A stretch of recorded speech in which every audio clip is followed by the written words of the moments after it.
Problemas para el fiscal general del Estado porque su declaración no coincide con las pruebas que ha presentado Google. Sí, Google presentó una serie de pruebas, una serie de informes sobre el borrado de los correos de Álvaro García Ortiz y esa documentación prueba que Álvaro García Ortiz no borró la información tal como dice simplemente por una cuestión de seguridad, como hizo con los móviles, sino que borró selectivamente unos cuantos correos, precisamente aquellos correos, aquellas comunicaciones que tuvieron que ver precisamente con el novio de Isabel Díaz Ayuso, Alberto González Amador. Por tanto, esto podría dejar en serios problemas al fiscal general del Estado.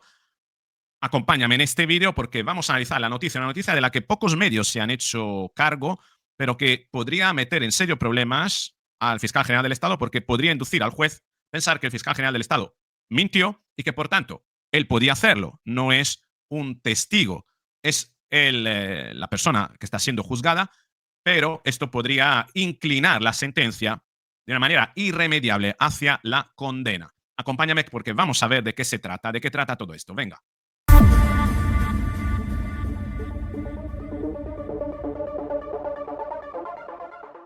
Así es, tanto la Gaceta como OK Diario han puesto atención en este elemento. Por ejemplo, aquí tienes en pantalla lo que titulaba OK Diario, los datos de Google desmienten a García Ortiz, borró los correos clave y conservó solo los irrelevantes. Por el otro lado, la Gaceta decía, el Supremo recibe pruebas de Google que desmienten al fiscal general. Desaparecieron solo los mails decisivos.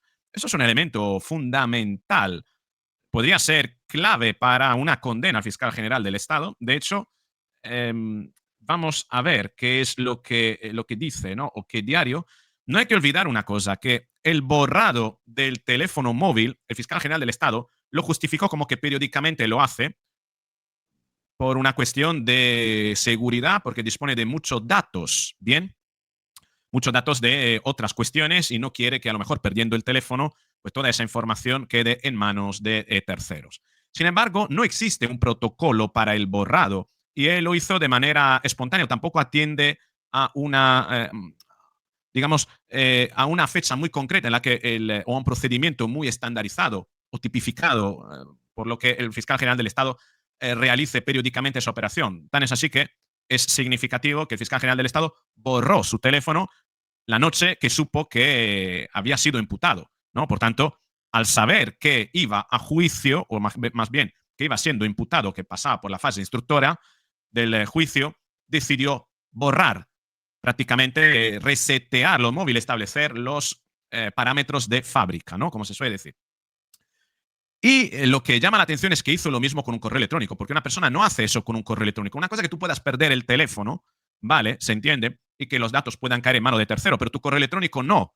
Bueno, si pierdes el correo electrónico, o mejor dicho, si pierdes el teléfono y reseteas todo, lo más probable es que nadie pueda acceder a ese correo electrónico. Entonces, ¿qué necesidad tenía el fiscal general de borrar el correo electrónico también? Esa es la primera cuestión. Pero la segunda cuestión es, ¿por qué el fiscal general del Estado no utilizaba el correo digamos, oficial de la fiscalía y utilizaba un correo personal, un fiscal García Ortiz @gmail.com, ¿no? Esto es significativo, se lo preguntaron y él dijo porque es mucho más ágil el correo de Google y además no requiere la doble autentificación. Y entonces yo me pregunto, ¿dónde está la coherencia? Porque si por un lado dice que borra el teléfono por una cuestión de seguridad para que datos de terceros no caigan en mano por cualquier error de terceras personas, ¿por qué entonces se arriesga a utilizar correos y cuentas que no son seguras porque eliminan la doble autentificación, ¿no? Autentificación, como se llama, y por tanto son más fáciles de vulnerar? Entendemos que eso es una incongruencia que no se sostiene. Si el fiscal general del Estado dice tener tanto esmero para la privacidad de los datos que alberga hasta el punto de querer borrar su teléfono periódicamente, cosa que hemos visto que no hace, que hizo precisamente solo el día en el que realizó, precisamente el día que fue imputado, bien, entonces, ¿por qué no tiene el mismo esmero en cuidar el secreto y los datos, digamos, sensible de tercero y se mete en cuentas que pueden ser vulneradas tan fácilmente fuera de la fiscalía, cuentas de Google. ¿No te parece algo extraño? ¿No te parece que no se sostiene, que no es coherente este cuento? Y de hecho, viene Google a, de alguna manera, arrinconar, acorralar al fiscal general del Estado con la información que ha presentado. Vamos a leerlo de OK Diario. ¿A qué se refiere esto de que Google ha presentado una información que revela que el fiscal general del Estado no borró toda la información como hizo con el teléfono, sino que borró solo unos correos concretos, y fueron los correos precisamente vinculados a lo que se gestionó esos días con otros fiscales y referido al precisamente caso de Alberto González Amador. El juicio contra el fiscal general del Estado, Álvaro García Ortiz, por un delito de revelación de secreto, ha dejado este jueves un nuevo enfrentamiento entre las versiones de la Fiscalía y la acusación popular. Mientras el fiscal general ha defendido que borra sistemáticamente los mensajes de su teléfono móvil por motivo de seguridad, el abogado de la acusación, Fernando García Capello, ha insistido en que se ha producido un borrado selectivo muy significativo de correos y archivos clave. No hay que olvidar que el fiscal general del Estado se negó a contestar a la pregunta de los abogados de la acusación. Por tanto, el juez no dispone de esa información de contraste, y eso podría jugar en contra del fiscal general del Estado. Este letrado subraya que la comisión rogatoria emitida a Google fue satisfactoria en el sentido de que arrojó varios emails. Sin embargo, esos emails que no borró no tenían nada que ver con la causa. Sí estaban borrados los mails que le envió la fiscal provincial Pilar Rodríguez a altas horas de la noche. Luego se borró toda la cuenta de Gmail supuestamente porque no quería recibir emails ofensivos y hostiles. ¿Quién conocía su cuenta de correo? Lo más normal que si alguien quiere enviarle mails ofensivos, se le envía a la cuenta de correo pública, la oficial, la de la fiscalía, no a la cuenta de Google, que es una cuenta que él habrá dado exclusivamente a un número muy restringido de personas. La cuenta que aparece, de la que aparece propietario el fiscal general del Estado a nivel público y que todo el mundo en España, a la que todo el mundo puede acceder, es precisamente la de la fiscalía, no la de Google. Por tanto, no se sostiene tampoco esa justificación. La declaración del fiscal García Ortiz no se sostiene bajo ningún concepto, de verdad. De salirse de rositas significaría que el sistema jurídico español es un coladero. Es decir, que cualquiera puede engañar al juez y salirse de rosita de cualquier delito, gravísimo. Dice, luego se borró toda la cuenta de Gmail supuestamente porque no quería recibir emails ofensivos y hostiles. Hubo, por tanto, un borrado selectivo. Unos mails comprometedores sí los eliminó, otros no. Además, según García Capello, de Foro, Libertad y Alternativa, el fiscal general solicitó un nuevo móvil en mayo, pero no lo utilizó hasta 5 meses después, coincidiendo con la apertura de la causa judicial. A su juicio, este lapso temporal no tiene explicación verosímil y coincide con el momento en que García Ortiz accedió a los correos electrónicos que luego se filtraron. Estamos ante un borrado selectivo que es muy significativo, ha reafirmado el letrado, personado como acusación popular unificada entre Vox y Hazte Oír. El fiscal general, por su parte, ha reiterado ante el Tribunal Supremo que practica un borrado sistemático de los mensajes de WhatsApp y correos electrónicos, porque no es propietario de los datos, sino custodio de información confidencial. No son datos míos, solo soy custodio, ha subrayado. Pero qué curioso, que precisamente ese esmero por ser custodio de esos datos le lleva a borrar, por un lado, periódicamente los datos de su teléfono y, por el otro, a utilizar una cuenta que no tiene la doble autenticación, por tanto, una cuenta más vulnerable a aquello que él pretende proteger. Es un sinsentido, totalmente. Durante su declaración del miércoles, García Ortiz ha explicado que elimina la información de sus dispositivos por razones de seguridad, ya que maneja datos muy relevantes y copiosos relacionados con investigaciones en curso. No dejo que permanezca más de un mes en mi WhatsApp la información, porque si no, luego se acumulan, ha concretado. ¿Vale? Pues eso es sobre WhatsApp. ¿Por qué hace prácticamente o intentó hacer lo mismo sobre el email, que no fue ni siquiera lo mismo, fue solo selectivo? Eliminó solo la información que atañaba precisamente al caso de González Amador. Qué curioso. El fiscal ha defendido que la supuesta eliminación de los mensajes el 16 de octubre de 24, día en que fue encausado por el Supremo, no afectó a los días clave de la presunta filtración del 8 al 14 de marzo de ese año. En ese momento, ni el mes anterior ni el anterior existían ya los WhatsApp que se supone que son objeto de esta causa, ha sostenido. Sin embargo, García Ortiz no ha mostrado ningún pantallazo que demuestre que tenía activado el borrado cada 24 horas de los chats en ese momento. No lo ha mostrado, no ha aportado esa prueba.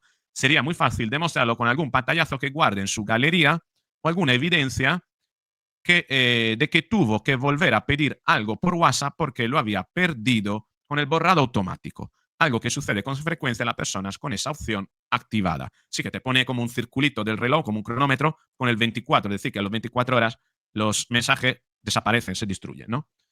Por su lado, la acusación popular ha destacado que tras los análisis de la Unidad Central Operativa de la Guardia Civil quedan 54 correos, pero no los emails clave. Quedan 54 correos, pero no los mails clave. Es decir, borró, pero no lo borró todo. Borró solo aquello que le interesó borrar. Según García Capello, la sincronía entre el momento en que el fiscal general accede a la documentación y cuando ésta se filtra resulta inusitada. Y ha denunciado que no existe una explicación plausible para esa coincidencia más allá que la filtración. Es decir, solo se puede explicar esto porque el fiscal general del Estado ahí tenía información que le vinculaba con la filtración. El abogado ha lamentado además que el fiscal general empleara una cuenta personal de Gmail por excusas tan peregrinas como que tardan más en llegar los emails a la cuenta oficial. Es algo que dijo en la frase de instrucción, pero que no ha repetido al no ser creíble. En todo caso, la teniente fiscal del Tribunal Supremo y número 2 de la carrera, Ángeles Sánchez Conde, ha defendido que, aún en la hipótesis de que el fiscal general hubiera filtrado el correo relativo a Alberto González Amador, en ese momento era impune porque la noticia ya era conocida por muchos medios. Obviamente, esta es una falacia, porque, repito, esto es como decir que si alguien te ha robado en tu coche, ¿no? Entonces, como ya te han robado una vez, que venga otro y te robe lo que queda, no es delito porque otro te han robado. Es decir, que si en una noche a una mujer la violan dos personas, ¿no? El segundo no ha cometido el delito porque ya había sido violada ella, ¿no? Entendemos que esto no encaja. Sigue el fiscal vulnerando la intimidad. La intimidad se vulnera todas las veces que se hace público el dato personal de un particular, aunque ese dato es conocido ya, aunque ese dato es conocido ya. El mero hecho de volver a vulnerarlo es una confirmación de que aquello que se había vulnerado es verídico, ¿no? Por tanto, sigue siendo una filtración, sigue siendo delito. Sánchez Conte ha subrayado que varios periodistas afines al gobierno y al fiscal general testificaron que conocían la negociación entre la defensa de González Amador, pero que la conociera no significa que él es inocente de la filtración y que lo que él filtró a través de la nota de prensa no sea en sí mismo una filtración y, por tanto, una vulneración, una revictimización de la víctima en ese sentido. La representante de la Fiscalía ha calificado de legítimo el borrado de los chats de WhatsApp de García Ortiz y ha considerado que no ha tenido ninguna trascendencia en esa causa.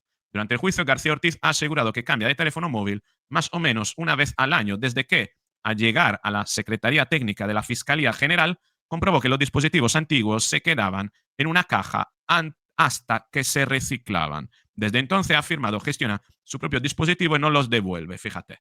Ha explicado que el cambio de móvil en octubre de 2024 coincidió con un viaje a Brasil. Tenemos prácticamente aquí el último párrafo. El juicio ha revelado la tensión entre el argumento técnico de la seguridad digital y la sospecha de una eliminación intencionada de pruebas. Mientras la Fiscalía defiende el carácter preceptivo de los borrados, la acusación mantiene que la coincidencia temporal entre los cambios de dispositivo, el acceso a los correos y la filtración no es casual. Obviamente son indicios, nada es prueba de que él filtró, no tenemos ninguna prueba en efecto de que él haya sido quien haya filtrado, pero hay una concurrencia de acontecimientos que nos permiten concluir de una manera bastante fidedigna de que él participó de esa filtración. Que esto sea suficiente para que sea condenado el fiscal general, repito, aquí la cuestión es poner atención más bien en la nota de prensa. Si se considera que esa nota de prensa que publicó el fiscal de por sí ya es una vulneración del derecho a la intimidad del perjudicado, Alberto González Amador, el fiscal general del Estado tiene más de una papeleta para ser condenado. El resto no son más que conjeturas que pueden afianzar a los jueces de que el fiscal general del Estado pues, ha participado, ¿no? Contubernio de esa filtración y que en el fondo es culpable. Pero repito, no serviría, no bastaría como prueba de la filtración del correo. Deberíamos irnos a la nota de prensa y valorar si esa nota de prensa consiste en sí misma en un delito. Y si es que sí, entonces el fiscal general del Estado será condenado. ¿Sucederá esto? Lo veremos en breve. Yo creo que para Navidad, a lo mejor, antes de Navidad, tendremos sentencia.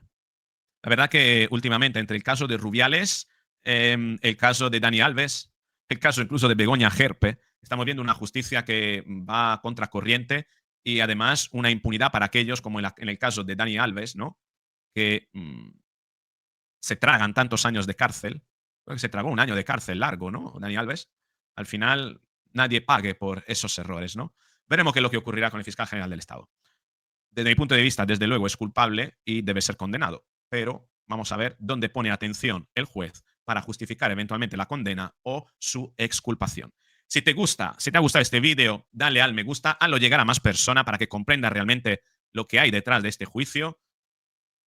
Suscríbete, activa la campanita para recibir el aviso en el momento en el que publique este vídeo. También contribuye a este canal, puede contribuir haciéndote miembro del canal y teniendo acceso a toda una serie de vídeos para miembros. Este mes he liberado alrededor de unos 20 vídeos sobre cursos de formación sobre resolución de problemas, pero tenemos también vídeos sobre técnicas de manipulación.